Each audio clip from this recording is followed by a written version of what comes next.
我過去那死黨，早晚共對，各也扎職以後沒法暢聚，而終於相約到，但無言共對，疏淡如水。日夜做見爸爸，剛好上身，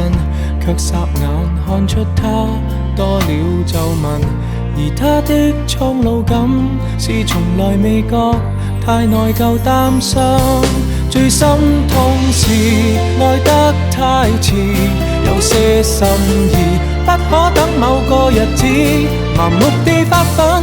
忙其實自私，夢中也習慣有壓力要我得志。最可怕是愛需要及時，只差一秒心聲都已變歷史，忘別亦放肆，見我愛見的相知，要抱要問要怎麼也好，偏要推說等下一次。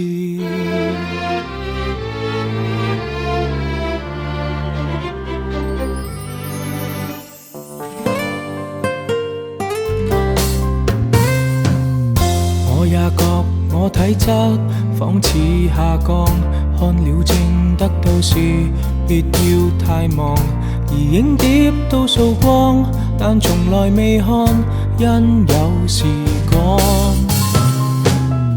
日夜做草的錢都應該夠，到聖誕正好講跟我白頭，誰知他開了口，未能捱下去，已恨我很久。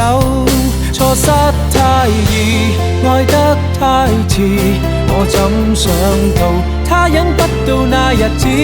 麻木地發奮，忙從來未知，幸福會掠過，再也沒法說中意。愛一個字也需要及時，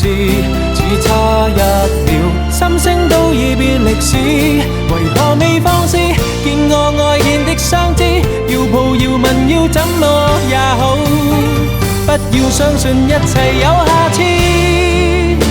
相擁我所愛又花幾多秒，這幾秒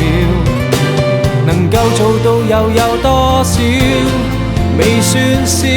足夠遺憾忘掉多少抱憾，多少過路人，太懂估計，卻不懂愛惜自身。人在發奮，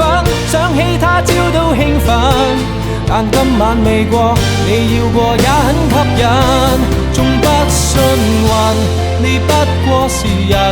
理想很遠，愛於咫尺卻在等。來日別操心，趁你有能力開心，世界有太多東西發生，不要等到天上